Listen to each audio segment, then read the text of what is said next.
Okay. Sorry, they want what? In addition to a helicopter, 10 Domino's pizzas, they also demanding blonde hair dye? Absolutely not. We are unable to supply. Hello, everyone. Welcome. My name's Laura. Welcome to webinar 11. The title of this webinar is Making Every Word Count on a Call, inspired from the training that hostage negotiators are given when dealing with extreme pressure points on a conversation where obviously there's a lot at stake.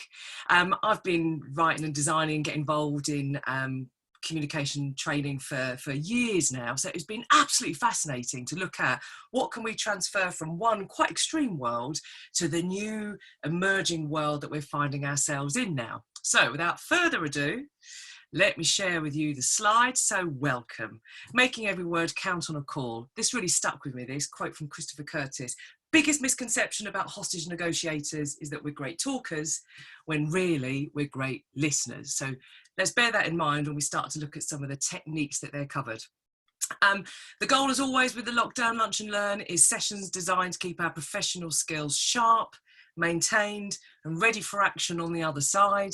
Many people I know who are in a furlough situation are potentially 24 hours notice from getting a call where they need to be back into action. So this is something to help us keep not only stimulated in our time that might be different from what we're normally doing, but also keeping our brain sharp and our confidence up so that as and when we do return, that we are feeling top of our game. So let me introduce you to something called the online disinhibition effect.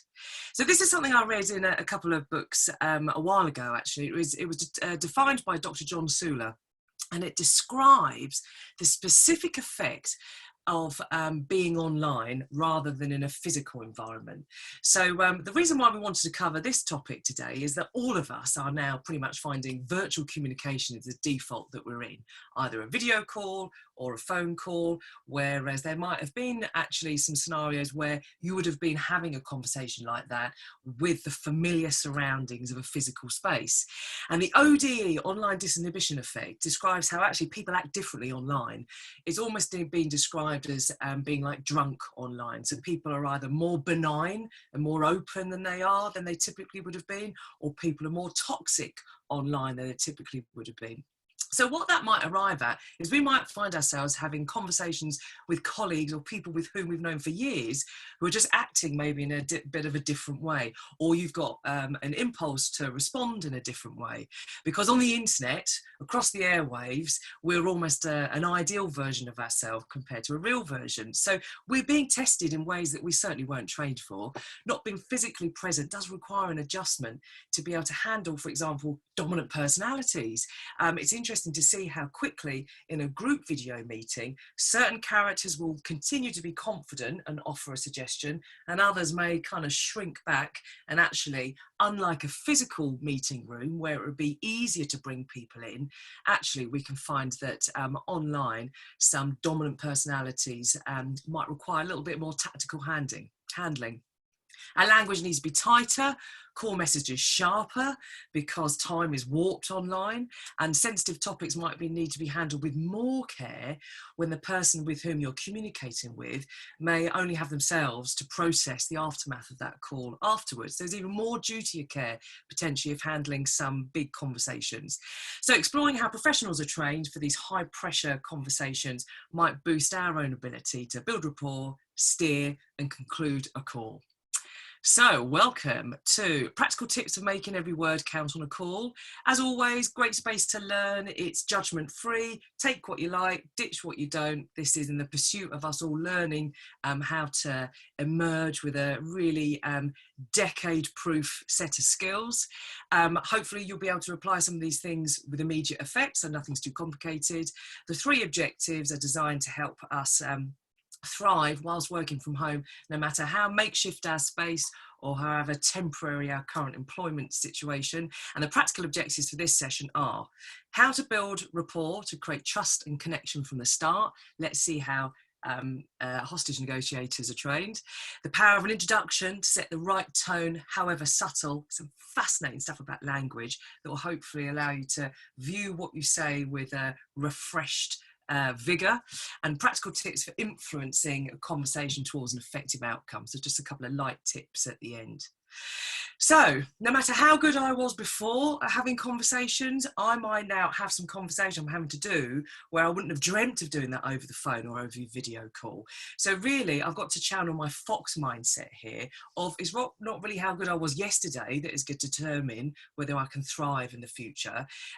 Charles Darwin's law of nature would suggest that my ability to adapt my internal ways of working to adjust to the external changes that are happening, and that's going to then help me, rather than be a panda stuck and potentially finding change stressful, forever in a state of evolving, so thinking differently.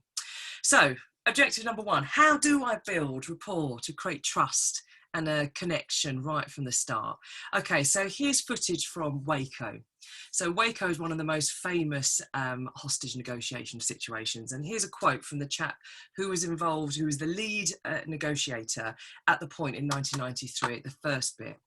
And what he advises, Gary Nosler, is if you can't control your own emotions, how can you begin to influence someone else's?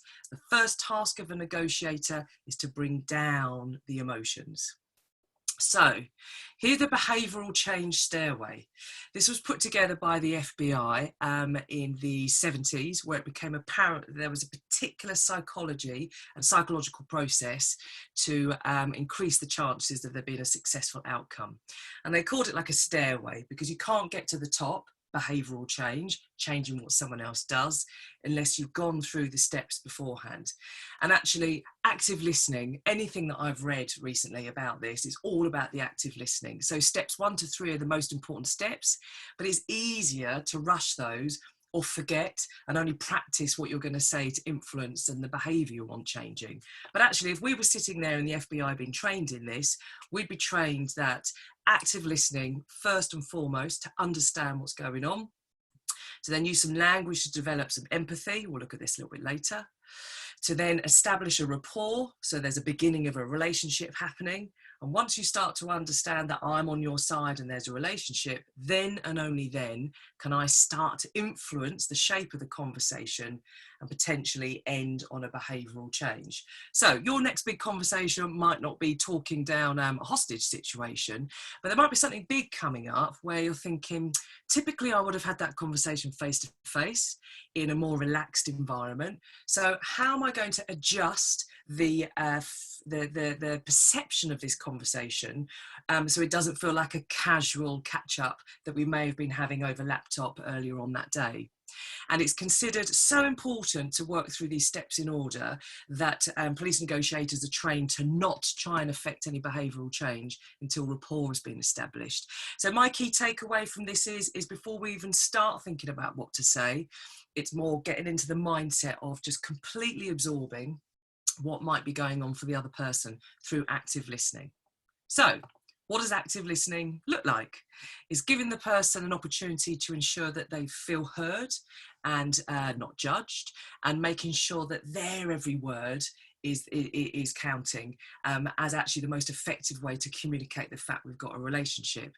So there are some core active listening skills. I'm sure you've seen this stuff before: asking great questions, withholding judgment, using some listening sounds like aha, I understand.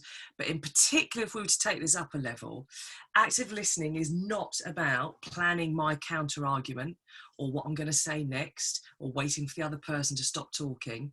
It's about giving them complete space to be able to elaborate. So to demonstrate that I've been active listening, how I might be to demonstrate that would be to ask a question that is linked precisely to what you've just been saying. So it sounds like a tough deal. Tell me how it all happened. And that demonstrates that I've been listening, and so much so that I want to hear more and more information. So what could be some questions that you think would work for you and wouldn't sound too false? So it's the way in which you would talk usually, that could be some of your default active listening questions. So think about a call that's coming up or a conversation where there's quite a lot at stake, and what could be some active listening questions that you could start to develop as a bank of questions, I call them, that really suit you and suit the types of conversations you find yourself having. And the overall goal is that negotiators are trained to get the other person to get the full story out of their head. Because whilst there's still a story in their head, then they are not listening. They cannot listen to you anyway, because their head is full of their own words that they might be rehearsing as to what they're going to say next. So the active listening, it looks like a relatively relaxed part of it, but actually the specific goal of that is let the other person tip out everything that's in their head, because until their head is clear, they won't be able to listen to any suggestion anyway. So the third thing is, this was a game changer for me. I've never seen it put so clearly. The move from empathy to rapport is when the other person empathises with you. I'd always just assumed that empathy and rapport were sort of same things, but just different words. But actually the specific difference is empathy, where I'm with your emotion, and the rapport is when you then start to empathise with my emotion. And the two magic words that a hostage negotiator would be trained to listen out for is from the other person saying, "That's right." And that then implies that the other person feels understood, so much so that they are letting you know they feel understood. And it's at that point that that would be considered rapport had been established. So I remember picking this up years ago. It's always stuck with me. What's the difference between empathy versus sympathy? Okay, so someone's drowning in the water and there is a life-saving ring there. Sympathy is, I'm going to jump in the water with you to feel your emotion for you. Empathy is, I'm going to throw you the ring. I'm going to feel with you. So actually, in an example where there needs to be something tactical happening, it's less useful for me to be sympathetic, so throw right into the situation. Much more useful for me to be empathetic, so I can understand how that you're feeling X, Y, Z. So empathy is where you're feeling the emotion with someone, not feeling it on their behalf. And the rapport bit is when you hear from the other person, if you have been trained as an FBI hostage negotiator, that's right. And that would be seen as the key part within the conversation, that the other person is feeling so heard that they are empathizing with you and what you're saying. So the first bit, how do I build rapport to create trust and connection right from the start? Well, in these highly volatile situations, for example, the Waco siege back in the 90s, there are particular bits that are kind of core foundations for this high extreme training. And the behavioural change stairway model shows just how important active listening and to get the other person to be able to clear their head before that they're able to accept any new information anyway. What is active listening? It's where you focus on ensuring the other person feels totally heard and not judged. And the move from empathy to rapport happens when the other person starts to get you too. And that would be the way, let's say, within the first chunk of the call, where the whole goal is to be able to get the other person talking and feeling like they're being heard. So how do I introduce and set the right tone, however subtle that may be? This particular section here, we're going to be focusing all about the power of language, and it has been fascinating looking at how these experts are trained in terms of the power of language. So yes, we all know that body language has huge amounts of impact, but what happens if that's limited because you've only got the phone or you've only got it in 2D over the screen? Actually, how can we specifically focus on language, the timing and the nuances and the particular words that are used to up the level of impact we have if we're looking to influence a conversation? Check this out from Christopher Curtis. In hostage negotiation, we never use the word gun. Instead of saying, I need you to lower that gun, you say, I need you to lower that thing. Calling it a thing diminishes the weapon's power. So let's say someone is really having a conversation with me, showing how passionate they are about getting a promotion. If actually I'm unable to give that person a promotion right now because of the current circumstance, if I keep using that word promotion, then I'm giving more and more power to that word promotion.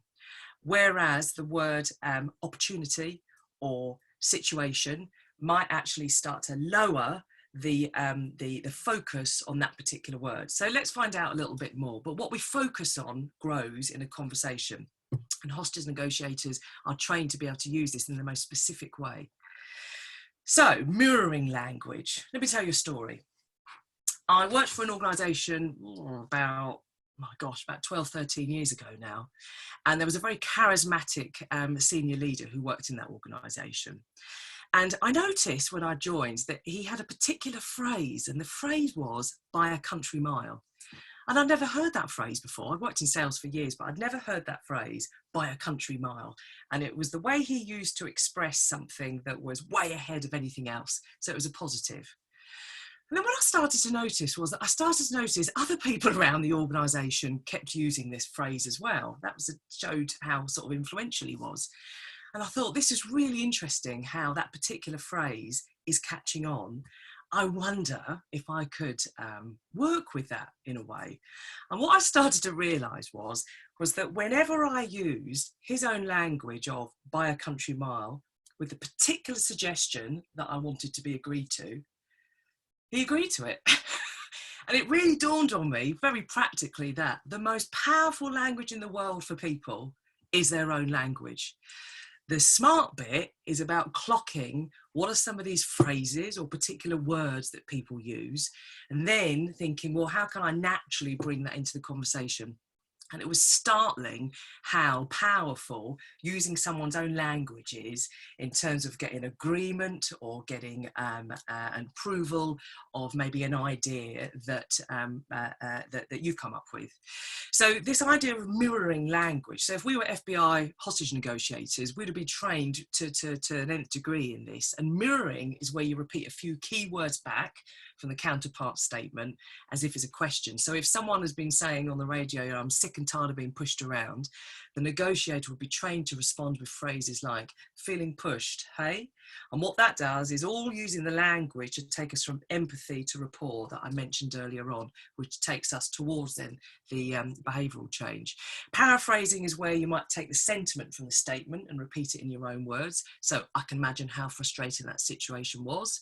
And that demonstrates that you've been listening with such concentration that you're able to, rather than parrot back, you're able to apply your own take on that. But mirroring, and of course the benefit that video or telephone communication gives us is that words will become more apparent. So again, this goes back to the listening, which is listening out to particular phrases that people are using. This works really well if you're starting to work with new people as well, and it's about paying particular attention to the language people use, because the most powerful words for people are their own. The trick is being able to identify it and then work out how to put it in. So "by a country mile," that really taught me a lesson about the power of words. So with that in mind, I need to make sure I don't mirror what I'm unable to provide. Because in fact, the more I repeat a word or a phrase that I'm unable to give, the more I am just going to apply more and more frustration because I'm unable to provide that particular solution. So let's consider that word promotion or pay rise. If I keep using the word promotion or pay rise in my response back to you, then all I'm doing is putting more raw power around that word gun, as Christopher Curtis's quote mentioned earlier on. So this might be where I reflect back the sentiment of conversation we've had, but I might switch the particular word. So rather than using the word promotion or pay rise, which might be too absolute to be able to guarantee now, I could switch it and reflect back with a word, for example, like opportunity or development area. So if I'm unable to provide a dog, an exact date, a puppy, a kitten, an immediate answer, then I need to stop using that word kitten or puppy, because otherwise I'm adding more and more power to the word that we're unable to get right now. And all the other person will hear is the key word, which just re-emphasises what they can't get, which potentially would entrench them further to arguing the case. So mirroring language is so powerful. We need to make sure we don't accidentally mirror the stuff that actually we're unable to do. And I'd never considered it quite so clearly as this. So I'm hoping, like me, you might have been talking since age 2, but it's not until you get a little bit of information that you look at something in a different way and think, wow, the power of one thing, actually I need to make sure that I'm not unintentionally winding up the other person by repeating something that we're just not able to do right now. And the third element of this particular bit is, I took this a while ago actually, but it's interesting to see how hostage negotiators are trained in this, which is this art of persuasion. So I highly recommend the book by Robert Cialdini, Cialdini, who became well known for his 6 Pillars of Influence, his persuasion book, about a decade ago now. But I'm not sure if you'd caught it. He's written a new book called Persuasion, which was absolutely startling in terms of, just an eye-opener in terms of viewing things in a slightly different way. And what he says is that actually what is said 10 seconds prior to the crunch statement might actually be the bit that has the greatest impact. So let's say you've got in your mind an outcome for a call that's in your diary later on this week, and there's a particular outcome that you really want to have from that call. Rather than just planning how you're going to ask for that particular outcome, also planning what might I plant either at the beginning of the call or earlier on in that call that creates the right environment to nurture an agreement. And language used beforehand to stretch perception might then make people more amenable to agreement. What do I mean by that? If I've given you a huge number at the start, whether that is a time frame or a currency, the actual time frame or currency that I suggest later on seems less big than if I just focused on that actual at the end. Here's how it might sound in terms of timeframes. So at the moment right now, there potentially are some flexible timeframes that we're all having to talk about because things have changed and maybe what would have been some given assumptions before might have changed. So in order to be foxy, how do we ensure that that still looks like a positive so the other person feels comfortable about maybe something taking a couple of months where previously it might have, the expectation might have been a couple of weeks.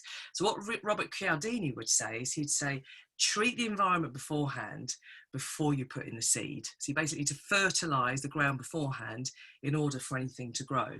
And so what might that be? That might be at the beginning of the conversation, there might be some kind of seemingly casual response, remark like, there's a lot to consider, but don't worry, it's not like it's going to take us to the end of the year to get this sorted. Let's now have a chat about what needs to happen. You have your chat. And then when at the end, you're saying, okay, well, how about if we look to get an agreement within the next few months then? Because I've preceded the conversation with end of the year, with next few months. The next few months doesn't seem as long had I not preceded before. So the art of persuasion is rather than persuading at the moment, you persuade the situation by implying that the information that you've given is less big because you've put in some information earlier on. How that might sound with money might be, it's a complex situation with lots of detail and service. It's not like we charge millions for it. So let's talk about what it could look like in principle. Chat, chat, chat, chat, chat. Okay, so a service like this would be around the 4,000 to 5,000 mark, depending on the level of contact you prefer. 4,000 to 5,000 might have seemed quite big had I not persuaded you by using the big number of millions. So the idea of persuasion is actually sometimes things get agreed, not because of the precise question that was asked at the end, but because of the layering that had happened earlier on. And whether it's timeframes or it's money, putting a larger number at the start will make whatever the real number is feel less significant. So I found it truly fascinating about how actually the nudge that can happen earlier on in the conversation might be the bit that actually gets the agreement at the end. So how do I introduce and set the right tone, however subtle? This particular chunk has been looking at the power of the language. So even looking at how hostage negotiators are trained gives, certainly for me, has given an even more higher level of respect in terms of the choice, pattern and timing of the words that we use. Mirroring language to accentuate keywords or phrases can really add power to a call. In the absence of there being physical mirroring, which tends to happen. People walk in the room, you stand up and shake hands. That's the body language mirroring. So language, in terms of the particular words, might be worth something to have a tactical think about. Therefore, ensure you don't mirror what you're unable to provide. If you can't get a puppy right now, don't keep using the word puppy, because all it does is get more and more and more interest around the word puppy. And what is said 10 seconds prior may have the greatest impact on that final question that you ask through this art of persuasion. And the book by Robert Cialdini, Persuasion, is really interesting. I listened to it on an audio book and it was really fascinating. Okay, so our final objective, how do I influence a conversation towards an effective outcome? Okay, so this was the Chase Manhattan hostage situation that happened in the 90s. And Chris Voss was the lead international kidnapping negotiator at the time in the FBI. And one of the many phrases he said is, those who have learned to disagree without being disagreeable have discovered the most valuable secret of negotiation. So I guess one of the first things is to channel this negotiation strategy of it's never a no, it's about the what if. So rather than a straight no, which could potentially create more conflict and more energy, using more soothing language to work towards that behaviour change. This is the influencing bit of that stairway model. Because if I just fight fire with fire, then potentially we're going to have more conflict. So it's having phrases like, how about if we, could it be worth a think about? And some of these, I've called it in a previous module, laddering language, which gets people up and out of the particular problem. So rather than, no, that's not happening, which actually can create an energy in its own right, it's about, okay, let's talk about that. How about if we were to? And could it be worth a think about? So it's never a no, it's about the what if. Using open-ended questions, but for all you coaches out there, you will know this as well. FBI hostage negotiators likewise are trained about watching for the why question. So it's looking at questions that create a relationship. Asking someone why can actually be a relationship breaker because it carries an insinuation that you're judging them. So rather than why do you think you are due a promotion, which actually could sound a bit judgmental, it's more the less intense questionings of, well, when were you thinking about having that? Who have you already spoken to? Where are some of the situations you've been involved in that would lead to that? What and how, as opposed to why. So the lower level questioning is more likely to build a mutual conversation rather than just coming in with, well, why does that happen then? Because then that can insinuate that there's a judgment within it. So open-ended questions are a key for so much in life, but in particular, the starting question, the starting word might be worth having to think about as well. The shift from us to you by the end of the conversation, so the outcome is owned by the other person. So there would be a subtle shift from what do you want us to do here? And then by the end is, okay, so what are you going to do then? Otherwise, I'm the one who is leading what happens next, which actually could demotivate the other person. So this is almost the ball pass. So the ball of the conversation is going to pass from us to you. So you're the one clearly holding the ball at the end, and 3 magic questions that helps transfer who's doing what at the end is, what are you going to do, how are you going to do, when you're going to do it. So this third objective has been looking at how do we influence a conversation towards an effective outcome. And so Chris Voss, international kidnapping lead, negotiator for FBI, is never a no, it's about the what if. Using open-ended questions, but avoiding the very powerful why that to create a relationship, and using language that shifts from us to you by the conversation ends, so the outcome is owned by the other person. So what a wonderful way to end on this. Nelson Mandela, negotiation and discussion are the greatest weapons we have for promoting peace and development. And this period of transformation is testing us in new ways and developing strengths. Just even knowing about things like the online disinhibition effect is a reminder that things are different online. So much so it is a whole crime module in its own right if you are actually going to be trained in the techniques, some of the techniques we've talked about earlier. We're having to learn how to express ourselves in different virtual ways without some of the natural boundaries that previously would have helped deal with some of these pressure moments. And you may be finding yourself having conversations you wouldn't have dreamt doing on a video call, but that's just the situation we find ourselves in. So our ability to use language with more precision And intent is likely to become a premium skill for the decade ahead. So honing these skills now, no matter how makeshift your space or how temporary your situation is, means that we could now emerge even more skilled to maximise our potential in the years ahead. So woe betide those hairdressers that are going to have a load of us on the phone trying to negotiate the secret stock of blonde highlighter that surely must be hiding in their basement somewhere. We now know the power of language.